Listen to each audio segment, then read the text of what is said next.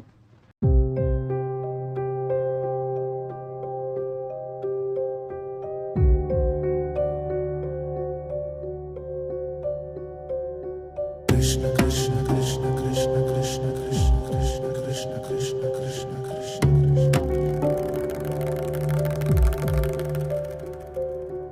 Krishna Krishna Krishna Krishna Krishna Krishna Krishna Krishna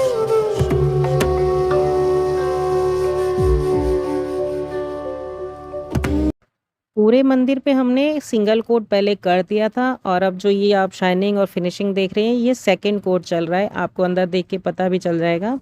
तो लगभग दोस्तों इस काम को करते हुए 3 से 4 घंटे हो गए हैं, पर मैं आपको नेक्स्ट पार्ट में दिखाऊंगी मेरा मंदिर अब कैसा बना है।